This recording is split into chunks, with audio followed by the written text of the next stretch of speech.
નમસ્કાર વિદ્યાર્થી મિત્રો, આજે હવે આપણે ગઈકાલે જેમ આપણે સાંદ્રતાની અસર જોઈ, સંતુલન પર આપણે ગઈકાલે સાંદ્રતાની અસર જોઈ ગયા. હવે આજે આપણે સંતુલન પર દબાણ, તાપમાન અને ઉદ્દીપકની અસર જોઈશું. તો દબાણની અસર કોની પર થાય? બધાને જ ખબર છે, દબાણ ઘન પદાર્થને દબાણ હોતું નથી. એટલે આપણે ઘન અને પ્રવાહી પદાર્થની વાત કરતા નથી, કારણ કે પ્રવાહીની અંદર દબાણ લાગુ પડે, પણ ક્યારે બહુ જ દબાણ આપો તો એના કદમાં થોડો ફેરફાર થાય. 1012 જેટલું દબાણ આપો તો 4 ml જેટલું કદ ઘટે. એટલે ઘન અને પ્રવાહી પદાર્થની આપણે આ જ્યારે પણ દબાણની અસર પરીક્ષામાં પૂછાય તો તમારે ઉદાહરણ કેવું લેવાનું? વાયુરૂપ પદાર્થનું જ લેવાનું. હવે દબાણ ઉપર સંતુલનની અસર, એટલે સંતુલન ક્યારે ડિસ્ટર્બ થાય? તો બે વસ્તુ થાય, કાં તો દબાણ વધે તો ડિસ્ટર્બ થાય, કાં તો દબાણ ઘટે. અથવા તો કારણ કે દબાણ આવે એટલે આદર્શ વાયુ સમીકરણ આવે પીવી બરાબર nRT, બરાબર. પી ચલે છે 1/v. એટલે વાયુ દબાણની અસર સમજવાની પૂછાય તો કાં તો દબાણ વધારીને કાં તો દબાણ ઘટાડીને સંતુલન ડિસ્ટર્બ થાય, અથવા તો કદમાં વધારો કે ઘટાડો કરીને સંતુલનમાં શું કરી શકાય? ખલેલ કરી શકાય. અને એના કારણે નવું સંતુલન પ્રાપ્ત કરવા માટે પ્રણાલી લસેટેલિયનના નિયમ પ્રમાણે પુનઃ સંતુલન પ્રાપ્ત કરવાનો પ્રયત્ન કરશે. તો પહેલું વાક્ય તમારે આ લખવાનું છે કે વાયુરૂપ પદાર્થ ઉપર કોની અસર થાય? દબાણની અસર. વાયુરૂપ પદાર્થ પર કોની અસર થશે? દબાણની અસર. અને સંતુલન ઉપર જો દબાણની અસર સમજાવવી હોય તો કાં તો દબાણ વધારીને કે ઘટાડીને, અથવા તો વાયુનું કદ વધારીને કે ઘટાડીને આપણે દબાણ સંતુલનમાં શું કરી શકીએ છીએ? ફેરફાર કરી શકીએ છીએ. તેથી થયેલા ફેરફારની અસરને નાબૂદ કરવા માટે પ્રણાલી પુનઃ સંતુલન પ્રાપ્ત કરે છે. અને નવું સંતુલન એવી રીતે મેળવે છે કે કરેલો જે ફેરફાર છે, દબાણનો વધારો કે ઘટાડો કર્યો, એનાથી એનું સંતુલન ફરીથી પાછું પ્રાપ્ત થઈ જાય. તો આપણે વાયુરૂપ પદાર્થ જ લઈશું, કારણ કે દબાણ માત્ર વાયુરૂપ પદાર્થનું હોય. અને એવું ઉદાહરણ સમજવા માટે આપણે મિથેન વાયુના કાર્બન મોનોક્સાઇડમાંથી જે મિથેન વાયુ બને છે એનું ઉદાહરણ લઈએ. કાર્બન મોનોક્સાઇડ વાયુરૂપ પદાર્થ છે, હાઇડ્રોજન પણ વાયુરૂપ પદાર્થ છે. એનું સંતુલન થઈને આપણને શું મળશે? 2 મોલ. તમે જોઈ શકો છો કાર્બન મોનોક્સાઇડ છે વત્તા 3H2, બરાબર. તો હાઇડ્રોજન કેટલા છે આપણી પાસે? 6 છે. તો મિથેન પ્લસ H2, તમે ધ્યાનમાં રાખજો, મિથેન પ્લસ H2O છે. અહીંયા તમારે ખાસ ધ્યાન રાખવાનું છે કે મારે વાયુરૂપ પદાર્થ લેવાના છે. તો તમે જુઓ પ્રક્રિયકો છે, તો પ્રક્રિયકોમાં વાયુરૂપ પદાર્થના મોલ કેટલા થાય છે? આની પાસે કેટલા મોલ છે? 1 મોલ. આની પાસે કેટલા મોલ છે? 3 મોલ. ટોટલ વાયુરૂપ પ્રક્રિયકના મોલ કેટલા છે? 4 છે. જ્યારે આ વરાળ સ્વરૂપે, સોરી, આ પણ વરાળ સ્વરૂપે, H2O ની વરાળ એટલે પાણીની વરાળ, એ પણ વાયુ સ્વરૂપે છે. આમાં આનો 1 મોલ અને આનો 1 મોલ. ધેટ મીન્સ કે પ્રક્રિયકોના મોલ કેટલા છે? 4 છે. જ્યારે નિપજોના મોલ કેટલા છે? 2 છે. બરાબર. આ પ્રણાલી અત્યારે કેવી છે? સંતુલનમાં છે. હવે એ ધ્યાન રાખજો કે અહીંયા પ્રક્રિયકોમાંથી નિપજોના મોલ શું થાય છે? ઘટે છે. પણ પ્રક્રિયા કઈ દિશામાં થાય છે? પુરોગામી દિશામાં. હવે જો આ પ્રક્રિયા પર હું દબાણ વધારવામાં આવે, ધ્યાન રાખજો, હવે હું આનું દબાણ વધારું છું. આ મારો જમણો હાથ છે, જમણા હાથમાં CO વત્તા H2 છે, બરાબર. અને આ હાથમાં આપણું શું છે? મિથેન. અહીંયા 4 મોલ છે, અહીંયા 2 મોલ છે.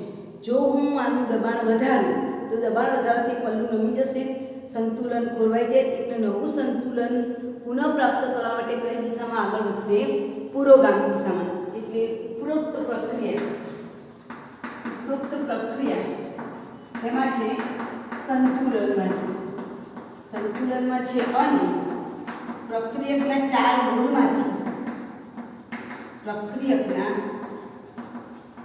મોલમાંથી નિપજના કેટલા મોલ મળે છે? 2 મોલ મળે છે. ધેટ મીન્સ મોલની સંખ્યા ઘટે છે. મોલની સંખ્યા ઘટે છે. તમે જુઓ પ્રક્રિયા કરતા નિપજોના મોલ, પણ આપણે એને ધ્યાનમાં નથી લેવાના. આપણે શું કરવાનું છે કે દબાણ વધારવામાં. હવે આ પ્રણાલી પર દબાણ વધારવામાં આવે તો તમને ખબર છે દબાણ વધારીશું તો પલ્લું વજનવાળું થઈ જશે. વજનવાળું થઈ જાય, દબાણ વધારવામાં આવે તો દબાણ ઓલરેડી 4 મોલ છે, 4 મોલ પર વધુ દબાણ આપશો તો દબાણ વધારવાથી પ્રક્રિયા કઈ દિશામાં થશે? પુરોગામી. વધારવાથી પ્રક્રિયા પુરોગામી દિશામાં થશે. દિશામાં થાય તો પૂર્વગામી દિશામાં થાય તો કોનું પ્રમાણ વધે? નિપજનું પ્રમાણ વધે છે. નિપજનું પ્રમાણ વધે છે. કોનું પ્રમાણ વધે? નિપજનું પ્રમાણ વધે છે. પરંતુ કોની સંખ્યા ઘટશે? મૂળની સંખ્યા ઘટે છે. આ યાદ રાખજો, કારણ કે તમે 4 લેશો તો સામે 2 બનશે, 6 લેશો તો 3 બનશે. તો મૂળની સંખ્યા ઘટે છે, પણ પ્રક્રિયામાં કોનું પ્રમાણ વધે? નિપજ. આપણે નિપજોને ધ્યાનમાં લેવાની છે. નિપજોનું પ્રમાણ વધે છે. એટલે આ પ્રક્રિયા આપણા માટે કેવી છે? ફાયદાકારક છે. એવી રીતે આપણે જો બીજી પ્રક્રિયાના આ જ પ્રક્રિયા માટે આપણે QC શોધીએ. QC એટલે નિપજોના મૂળ ભાગ્યા પ્રક્રિયકોના મૂળ. તો નિપજોના મૂળ છે મિથેન H2O છેદમાં નિપજોના મૂળ ભાગ્યા પ્રક્રિયકોના મૂળ CO × 3H2 ગેસ. તો આનું જે મૂલ્ય મળે છે એ પેલા Kc કરતાં કેવું છે? ઓછું છે. અને એનો મતલબ શું થાય કે Kc ની વેલ્યુ વધુ છે.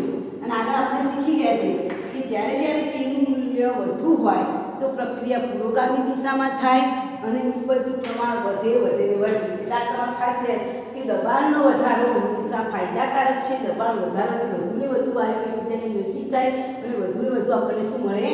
નિપજ મળે. ભલે મોલની સંખ્યા ઘટે છે પણ કોનું પ્રમાણ વધે છે? નિપજનું પ્રમાણ વધે છે. એવી રીતે ધારો કે હું આવી બીજી કોઈ પ્રક્રિયા લઉં કે જેમાં દબાણનો વધારો આપણે કરીએ તો શું થાય એની વાત કરીએ. ધારો કે મેં એક બીજી પ્રક્રિયા લઉં. બીજી પ્રક્રિયામાં આપણે ઉદાહરણ લઈએ CaCO3. જો આ ઉદાહરણ એટલા માટે લઉં છું, આમ તો વિષમાંગ પ્રણાલી છે એટલે વિષમાંગ પ્રણાલીમાં ઘન કે પ્રવાહી પદાર્થ ઉપર આપણે એને લાગુ પાડી શકતા નથી. એટલે તમે ચોપડીમાં કાર્બન વત્તા CO2 નું ઉદાહરણ આપ્યું છે, પણ ચાલે. આ ઉદાહરણ લઉં એ પણ ચાલે. જો હું આ એક નવું ઉદાહરણ લઉં છું CO2 ગેસ. અહીંયા તમારે શું સમજવાનું છે કે આ જે પ્રક્રિયક છે વાયુરૂપ છે ના, એના મતલબ કે આની પાસે મોલ કેટલા કહેવાય? 0 મોલ કહેવાય. આની પાસે મોલ કંઈ છે નહીં. બરાબર? કેમ? કારણ કે આપણે દબાણની અસર જોવાની. દબાણ માત્ર ને માત્ર કોની પર લાગુ પડે? વાયુરૂપ પદાર્થ. અહીંયા પણ તમે જુઓ આ ઘન પદાર્થ છે એટલે આના મોલ કેવા કહેવાય? 0. આ વાયુરૂપ પદાર્થ છે તો આના મોલ કેટલા કહેવાય? 1 કહેવાય. એનો મતલબ શું કે પ્રક્રિયકના મોલ 0 છે પણ નિપજના મોલ કેવા છે?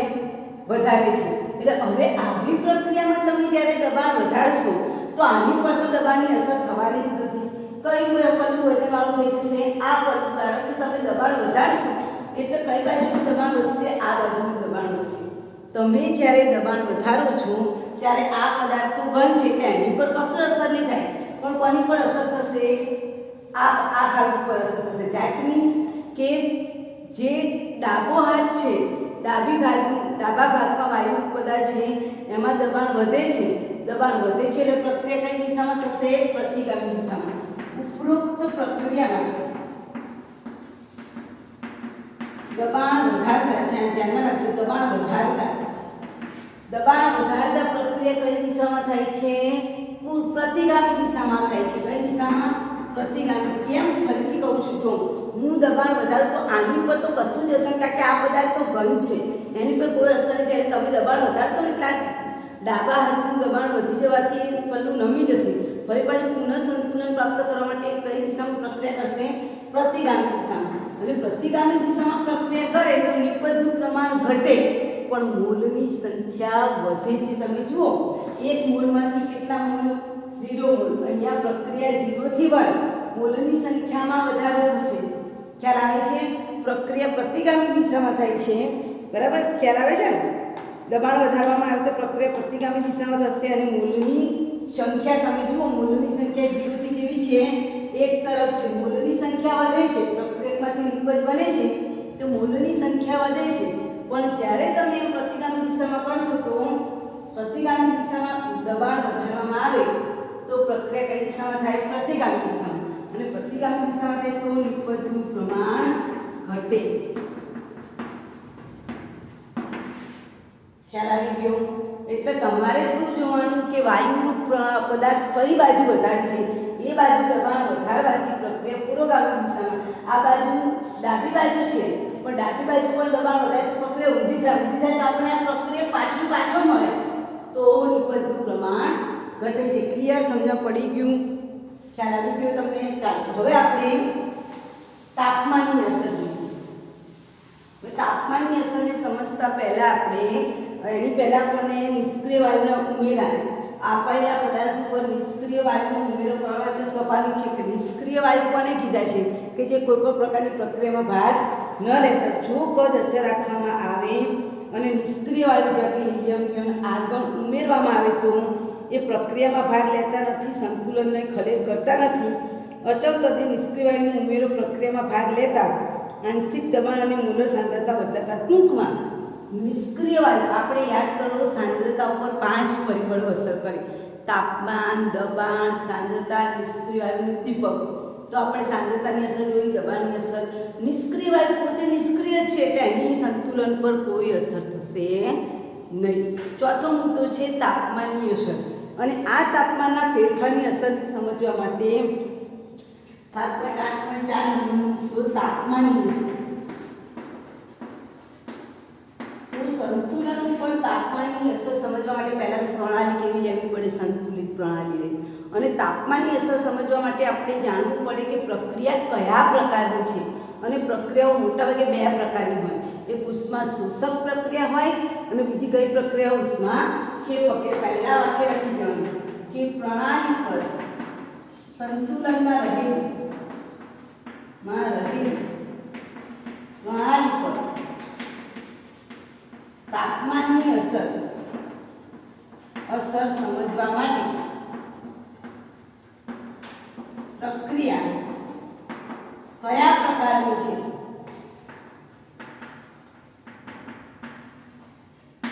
તે જોવું પડે. પ્રક્રિયા કેટલા પ્રકારની છે? પ્રક્રિયા 2 પ્રકારની હોય છે. નંબર 1 ઉષ્મા શોષક પ્રક્રિયા અને બીજું છે ઉષ્મા ક્ષેપક પ્રક્રિયા. તમને સમજાવી દીધું કે ઉષ્મા શોષક એટલે શું? જે પદાર્થ ઉષ્માનું શોષણ કરે એને ઉષ્મા શોષક પ્રક્રિયા કહેવાય. અને ઉષ્મા શોષક પ્રક્રિયાઓ હંમેશા પ્રક્રિયકની જેમ કાર્ય કરે. એટલે તમે ઉષ્મા શોષક પ્રક્રિયાને તાપમાન વધુ આપો, આપેલો પદાર્થ શાનું વલણ ધરાવે છે? ઉષ્માને શોષવાનું વલણ ધરાવે. તો એવા પદાર્થને વધુને વધુ તાપમાન તમે આપશો ને તો એ વધુને વધુ ઉષ્માનું શું કરશે? શોષણ કરશે. ધેટ મીન્સ કે ઉષ્મા શોષક પદાર્થને તાપમાન વધારે જોઈએ. એટલે આપણે આ વાક્ય લખીશું કે ઉષ્મા શોષક છે. ઉષ્મા શોષક એ ઉષ્માનું શોષણ કરે છે માટે તે પ્રક્રિયક પ્રક્રિયકની જેમ વર્તે છે. પ્રક્રિયક કેવી રીતે કાર્ય કરે? વધુમાં વધુ પ્રક્રિયા આપો તો પ્રક્રિયા નિપજ તરફ આગળ પ્રક્રિયકની જેમ વધે છે. પ્રક્રિયકની જેમ વર્તે છે. તેથી ઉષ્મા શોષક પ્રક્રિયા માટે તાપમાનનો વધારો, જેટલું તાપમાન વધુ આપશે વધુને વધુ તાપમાન શું કરશે? શોષણ કરશે. તાપમાનનો વધારો ફાયદાકારક છે. આ આપણે ખાસ યાદ રાખીશું કે ઉષ્મા શોષક પ્રક્રિયા લીધું હોય એટલે તાપમાન વધારવું પડે. તમને કેવી રીતે ખબર પડે કે આપેલી પ્રક્રિયા ઉષ્મા શોષક છે? તો એ પ્રક્રિયાના ડેલ્ટા એચ ની વેલ્યુ જોઈએ. જો ડેલ્ટા એચ નું મૂલ્ય ધન હોય તો પ્રક્રિયા કેવી હશે? ઉષ્મા શોષક. જો ડેલ્ટા એચ નું મૂલ્ય ઋણ આપેલું હોય તો પ્રક્રિયા કેવી હશે? ઉષ્મા ક્ષેપક હશે. બરાબર. ચાલો, તો આ થઈ ગઈ ઉષ્મા શોષક. હવે વાત કરીએ ઉષ્મા ક્ષેપકની. તો ઉષ્મા ક્ષેપક એ ઉષ્માને બહાર ફેંકવાનું કામ કરે છે. એ ઉષ્માને બહાર ફેંકે છે. પેલું ઉષ્માને શોષે છે, આ ઉષ્માને બહાર ફેંકે છે. ઉષ્માને બહાર ફેંકે એ નિપજની જેમ કાર્ય કરે. માટે તે નિપજની જેમ કાર્ય કરે છે. માટે તે કેવું કાર્ય કરે? નિપજની જેમ કાર્ય કરે છે. બરાબર. અને જો પદાર્થ ઓલરેડી પોતે ઉષ્મા બહાર ફેંકે છે, એવા પદાર્થને તમે ઉષ્મા આપો તો એ ઉષ્મા લેશે નહીં. તો આવી જો પ્રક્રિયા ઉષ્મા ક્ષેપક હોય, કારણ કે એ પોતાનામાંથી ઘણી બધી ઉષ્મા ઉત્પન્ન કરે છે. માની લો કે બીકર ગરમ લાઈ જેવું હોય, તમે 2 પદાર્થને ભેગા કરો, બીકર જ ગરમ થઈ જાય, તેમ છતાં તમે નીચેથી બર્નર ચાલુ કરો તો શું થાય? બીકર ફૂટી જાય, વિસ્ફોટક ઘટના બને. ધેટ મીન્સ કે ઉષ્મા ક્ષેપક પ્રક્રિયા આપેલી હોય તો તાપમાનનો વધારો ફાયદાકારક નથી એવી પ્રક્રિયામાં તાપમાન શું કરવું પડે? ઘટાડવું પડે. તો આ વાક્ય લખજો. ઉષ્માક્ષેપક તેથી ઉષ્માક્ષેપક પ્રક્રિયા માટે તાપમાનનો ઘટાડો ફાયદાકારક. તાપમાનનો ઘટાડો. ઉષ્મા શોષક હોય તો જેટલું તાપમાન વધારે એટલું વધારે ઝડપથી પદાર્થ ગરમ થાય એટલે વધુ નિપજ મળે. પણ પ્રક્રિયા જો ઉષ્માક્ષેપક હોય તો તાપમાનનો ઘટાડો કેવો છે? ફાયદાકારક છે. તાપમાનનો ઘટાડો તમને કેવી રીતે ખબર પડે? તો ડેલ્ટા એચ કેવી આપેલી હોય? ઋણ આપેલી હોય. જો ઋણ હોય તો તમને તરત જ પ્રક્રિયા ખબર પડી જાય કે આપેલી પ્રક્રિયા કેવી છે? ઉષ્માક્ષેપક પ્રક્રિયા છે. ફોર એક્ઝામ્પલ આપણે એમોનિયા વાયુનું ઉદાહરણ લઈએ તો એમોનિયામાં તમે જો N2 વાયુ વત્તા H2 વાયુ ગેસ એમાંથી આપણે બનાવીએ છીએ એમોનિયા વાયુ. તો એમોનિયા વાયુ બનાવી છે ત્યારે એની ડેલ્ટા એચ વેલ્યુ તમને આપેલી છે કે માઇનસ ડેલ્ટા એચ વેલ્યુ આપી છે -92.38. ચાલો હવે આ પ્રક્રિયા વિશે મને કહો. આ પ્રક્રિયામાં તમને આ પ્રક્રિયા કેવી છે? પહેલા તો ઉપરોક્ત પ્રક્રિયામાં કઈ અવસ્થામાં છે? સંતુલિત અવસ્થામાં છે. ઉપરાંત તેના ડેલ્ટા એચ વેલ્યુ કેવી છે? માઇનસ છે. માઇનસ છે આ પ્રક્રિયા કેવી કહેવાય?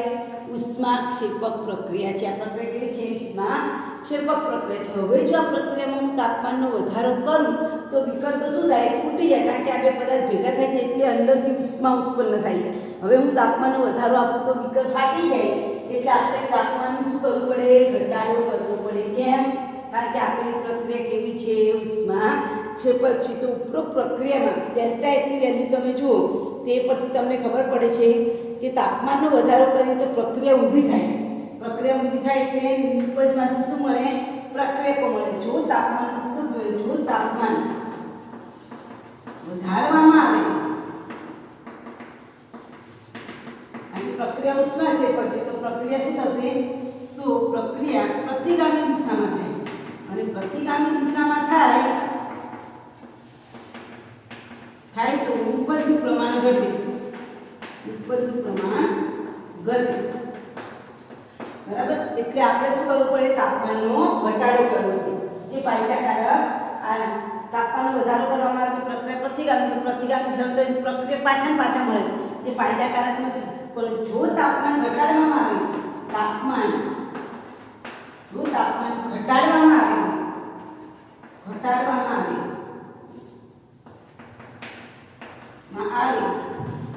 તો પ્રક્રિયા કઈ દિશામાં થશે?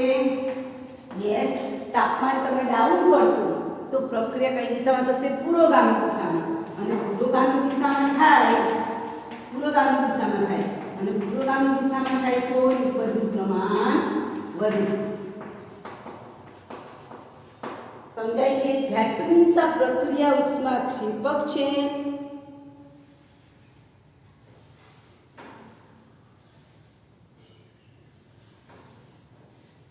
જો અહીંયા એક વસ્તુ આપણે વધારે સમજી લઈએ કે આ પ્રક્રિયા છે આપણે આટલી રાખવાનું કે તાપમાનનો વધારો આ પ્રક્રિયા માટે ફાયદાકારક નથી. બીજું એક વસ્તુ અહીંયા જોઈ લે કે તાપમાનનો વધારો કરીએ ને એટલે તમે જોઈ શકો છો કે તાપમાનનો વધારો કરવાથી પ્રક્રિયા જમણીથી ડાબી બાજુ જશે.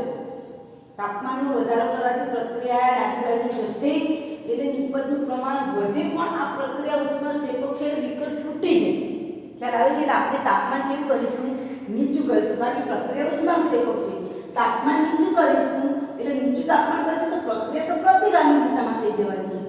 તમે વિચારો, હંમેશા કોઈ પણ વસ્તુ પર તાપમાન વધારો તમે આ ભાગને વધારો આ પગલું વધારવાનું પ્રક્રિયા કઈ દિશામાં જાય? ડાબી બાજુ થાય. ડાબી થાય એનું નિપજનું પ્રમાણ વધે પણ આ પ્રક્રિયા ઉષ્માક્ષેપક એટલે વિકર તો તૂટી જાય. એટલે હું બીજો ઓપ્શન લઉં છું કે ભાઈ તાપમાન વધારવાથી તો નિપજ વધે છે પણ મારું વિકર તો તૂટી જાય છે. એટલે હું તાપમાનનો ઘટાડો લઉં છું તો પ્રક્રિયા તો પ્રતિગામી દિશામાં થાય છે. એટલે કે પ્રક્રિયા ધીમી થાય છે. પ્રક્રિયા ધીમી થાય તો નિપજનું પ્રમાણ કેવું મળે?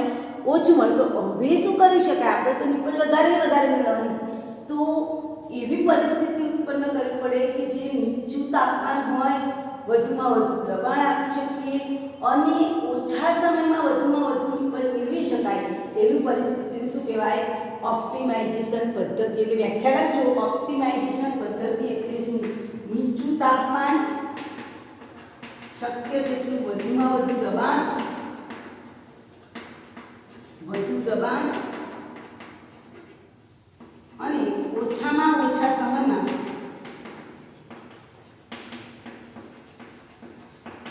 ઉદ્દીપકની મદદથી વધુમાં વધુ નિપજ મેળવવા માટે વધુમાં વધુ નિપજ મેળવવા માટેની પ્રક્રિયાને વધુમાં વધુ નિપજ મેળવવા માટેની પ્રક્રિયાને ઓપ્ટિમાઇઝેશન પદ્ધતિ ઓપ્ટિમાઇઝેશન પ્રક્રિયા કહે છે.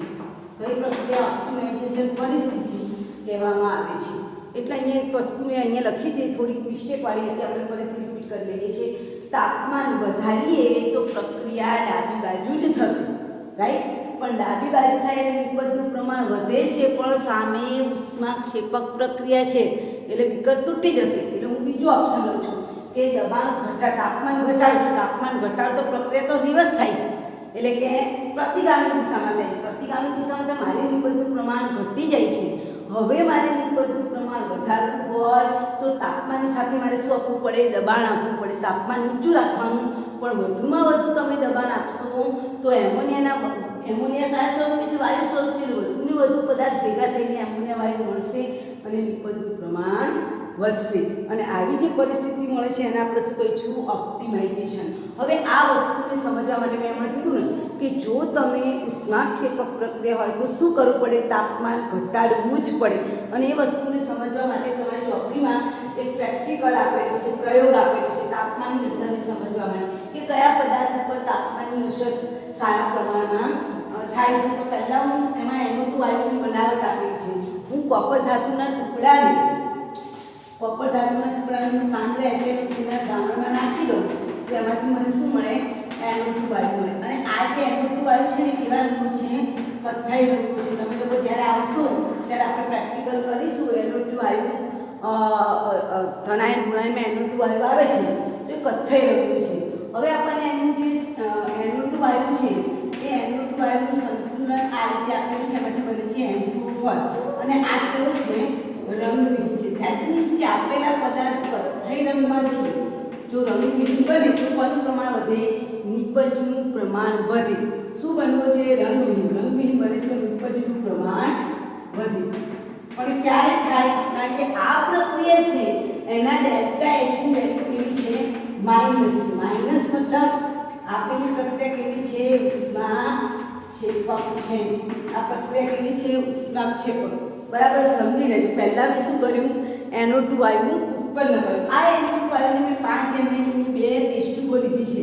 એ બંને ટેસ્ટ ટ્યુબમાં આ વાયુને આપણે ભરી દીધું છે. આ એક ટેસ્ટ ટ્યુબ અને આ બીજી ટેસ્ટ ટ્યુબ. બરાબર. આ ટેસ્ટ ટ્યુબની અંદર આપણે કથ્થાઈ રંગના વાયુને ભરી દીધું છે. કેટલી ટેસ્ટ ટ્યુબ લીધી? 2 ટેસ્ટ ટ્યુબ. બરાબર. હવે હું અહીંયા 3 બીકર લઉં છું. એક બીકર છે એમાં બરફના ટુકડા છે, રાઈટ. એટલે કે આનું તાપમાન કેવું છે? એકદમ નીચું છે. 270 અંશ ડિગ્રી કેલ્વિન છે. એકદમ નીચું તાપમાન છે. આ ઓરડાનું તાપમાન છે.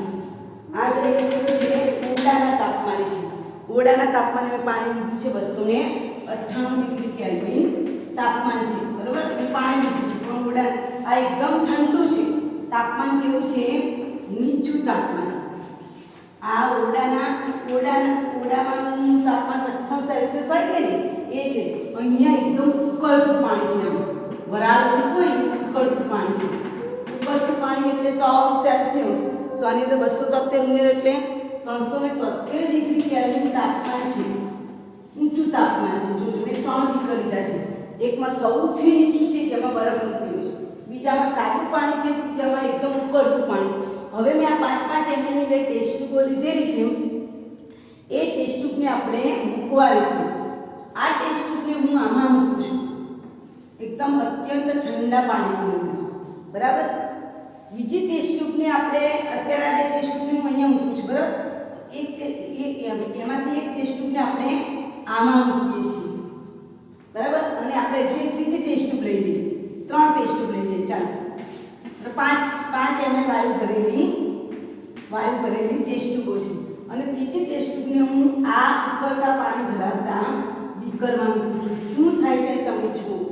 તો આ જે પ્રક્રિયા છે NO2 વાયુમાંથી તમે આપણે શું કર્યું છે? મેં પહેલા વાયુ બનાવ્યું છે. કયો વાયુ છે? NO2 વાયુ બનાવ્યું. પછી એને મેં એર ટાઈટ પૂંછથી બંધ કરી દીધા છે બધાને. એર ટાઈટ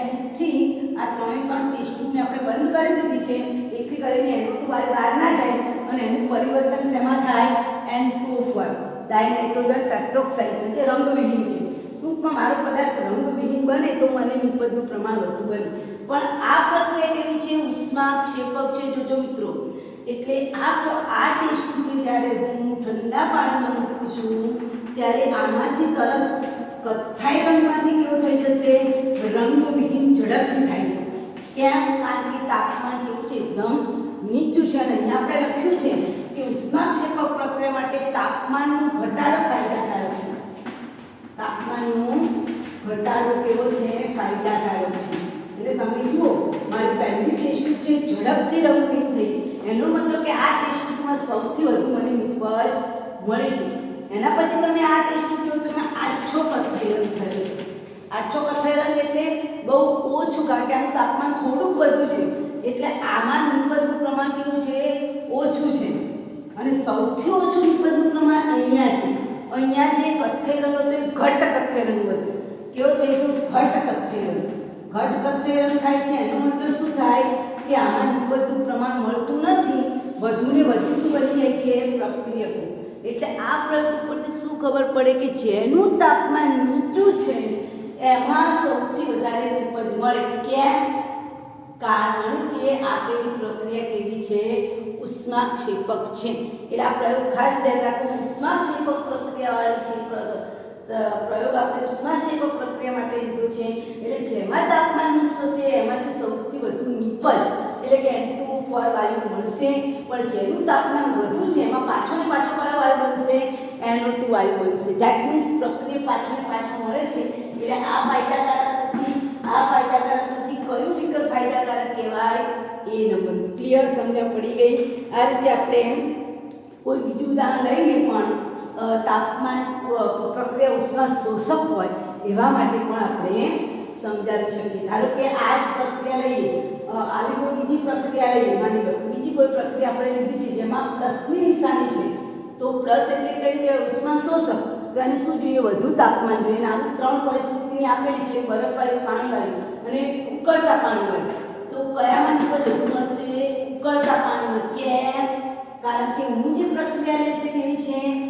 ઉષ્મા શોષક. એટલે આ વસ્તુ ગાંઠ મારી લો મગજમાં કે ઉષ્મા શોષક પ્રક્રિયા હોય તો તાપમાનનો વધારો ફાયદાકારક છે, પણ પ્રક્રિયા ઉષ્માક્ષેપક હોય તો તાપમાનનો ઘટાડો ફાયદાકારક છે. ત્યાર પછી આપણે અસર સમજવાના છે ઉદ્દીપકની અસર. હવે જનરલ બધાને ખબર છે કે ઉદ્દીપક એટલે શું? બધાને ખબર છે ઉદ્દીપક કોને કહેવાય?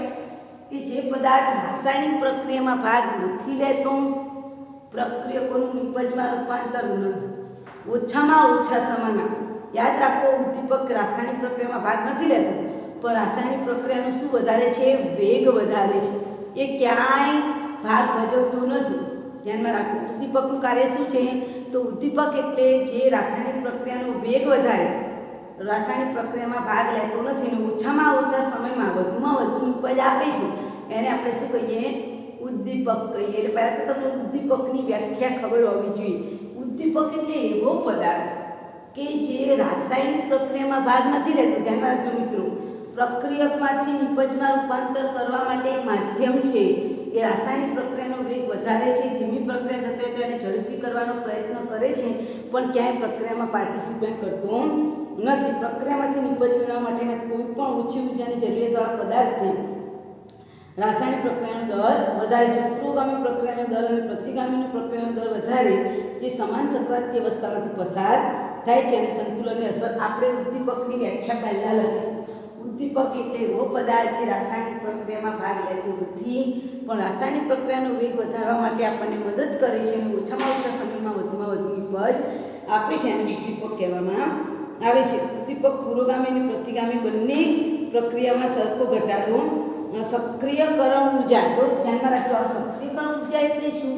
મારે ધારો કે અહીંથી ત્યાં જવું છે, વચ્ચે આટલી બધી બેન્ચીસો પડી છે, તો બેન્ચીસ મારા માટે અવરોધ છે, તો મારે બેન્ચીસો કૂદીને જવું પડે. તો ઉદ્દીપક શું કરે?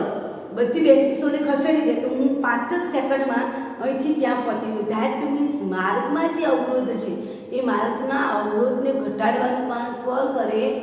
ઉદ્દીપક અને માર્ગમાં જે આ અવરોધ આવે છે એટલે કે બધી અશુદ્ધિઓ હોય, આપણે જે કેમિકલ લીધું હોય એ પદાર્થ તેમાં અશુદ્ધિ હોય કે અશુદ્ધ પદાર્થ ભેગા થઈ ગયા હોય તો એ આપણા માટે શું કહેવાય? સક્રિયકરણ ઉર્જા કહેવાય. કે અંદરની બધું જે કચરો છે એને દૂર કરવાનું કામ કોણ કરે? ઉદ્દીપક. અને કચરાને આપણે શું કહીશું? આ માર્ગમાં મને આ બેન્ચીસો નડે છે તો બેન્ચીસ મારા માટે શું કહેવાય? સક્રિયકરણ ઉર્જા કહેવાય. બરાબર? એ સક્રિયકરણ ઉર્જાને ઘટાડવાનું કામ કરે છે. હવે અહીંયા આપણે જો એક ઉદાહરણ હેબર પદ્ધતિ દ્વારા એમોનિયા બનાવવાની પદ્ધતિને ફરીથી રિપીટ કરું છું કે આ હેબર પદ્ધતિ દ્વારા એમોનિયા બનાવવાની પ્રક્રિયાને તમે બરાબર જોજો. આની અંદર આપણને વાયુ પદાર્થ છે ડેલ્ટા એચનું મૂલ્ય માઇનસ આપેલું છે. ધેટ મીન્સ આ પ્રક્રિયા કેવી છે? ઉષ્માક્ષેપક પ્રક્રિયા છે. હવે ઉષ્માક્ષેપક પ્રક્રિયા છે એટલે મારે તાપમાન ઘટાડવું પડે. શું કરવું પડે? તાપમાન ઘટાડવું પડે. તાપમાન ઘટાડવું પડે. પરંતુ ઉપરોક્ત પ્રક્રિયા કેવી છે? ઉષ્માક્ષેપક છે. માટે પ્રક્રિયાનું શું ઘટાડવું પડે? તાપમાન. પ્રક્રિયાનું તાપમાન ઘટાડવું પડે. પરંતુ તાપમાન ઘટાડો તો શું થાય? નિપજવાની પ્રક્રિયા બને તાપમાન, પરંતુ તાપમાન ઘટાડતા વધારો તો પુરોગામી, ઘટાડો તો પ્રતિગામી. તાપમાન ઘટાડતા પ્રક્રિયા પ્રતિગામી દિશામાં થાય. અને પ્રતિગામી દિશામાં થાય તો કોનું પ્રમાણ ઘટે? નિપજનું પ્રમાણ. નિપજનું પ્રમાણ ઘટે. નિપજનું પ્રમાણ ઘટે તો ફાયદાકારક કહેવાય? ના, નિપજનું પ્રમાણ ઘટી જાય છે. મારે તો વધુ ને વધુ નિપજ જોઈએ છે. તો આ વખતે આપણે કોનો ઉપયોગ કરવો પડે? ઉદ્દીપકનો ઉપયોગ કરવો પડે. લોખંડનો ભૂકો. તો પ્રક્રિયા ઘટે છે. આથી નિપજનું પ્રમાણ વધારવા માટે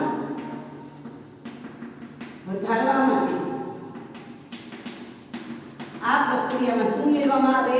ઉદ્દીપક. આ પ્રક્રિયામાં ઉદ્દીપક ઉમેરવામાં આવે છે.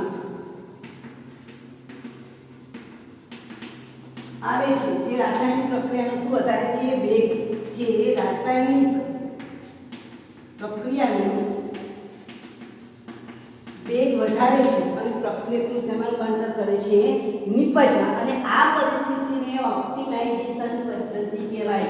નીચું તાપમાન, ઊંચું દબાણ અને ઉદ્દીપકની હાજરીમાં ઓછામાં ઓછા સમયમાં વધુમાં વધુ નિપજ મેળવવી એ પ્રક્રિયાને શું કહેવાય? ઓપ્ટિમાઇઝેશન પદ્ધતિ કહેવામાં આવે છે. તો અહીંયા આપણી આ ઉદ્દીપકની અસર પણ પૂર્ણ થઈ. આવતીકાલે આપણે આયોનિક સંતુલનની વાત કરીશું. તો આજે આપણે સંતુલન પર કયા પરિબળોની અસર જોઈ? દબાણની અસર માત્ર ને માત્ર કયા પદાર્થ ઉપર થાય? વાયુ પદાર્થ ઉપર. તમે પ્રક્રિયાને પુરોગામી દિશામાં કરશો તો મોલ ઘટે છે પણ નિપજ વધે છે. યાદ રાખજો બરાબર. હા, અને મોલ ઘટવાની સાથે કંઈ લેવા દેવા નથી, આપણે નિપજની સાથે લેવા દેવા છે. ઓકે? એવી રીતે આપણે તાપમાનની અસર જોયું. તો તાપમાનની અસર કોના માટે? વધારો કોના માટે ફાયદાકારક છે? ઉષ્મા શોષક પ્રક્રિયા હોય તો તાપમાન વધારવાનું. ઉષ્માક્ષેપક પ્રક્રિયા હોય તો બરફવાળા પાત્રમાં મૂકી દેવાનું. તાપમાનનો ઘટાડો ફાયદાકારક. પછી ઉદ્દીપકની વાત કરી કે આ પ્રક્રિયા એવી છે કે હું એમાં તાપમાન ઘટાડું છું તો નિપજનું પ્રમાણ ઘટી જાય છે. મારે નિપજ વધુ જોઈએ છે. તો આવા પરિસ્થિતિમાં આપણે કોનો ઉપયોગ કરવો પડે? ઉદ્દીપકનો ઉપયોગ કરવો પડે. અને આ ઉદ્દીપક રાસાયણિક પ્રક્રિયાનો વેગ વધારે છે, પ્રક્રિયામાં ક્યાંય ભાગ લેતો નથી. આમ ઉદ્દીપક ઉપર સંતુલન પર ઉદ્દીપકની કોઈ અસર નથી, પણ એ રાસાયણિક પ્રક્રિયાનો વેગ વધારવામાં મદદ કરે છે. Okay, all the best. આ આપણે તૈયાર કરીશું.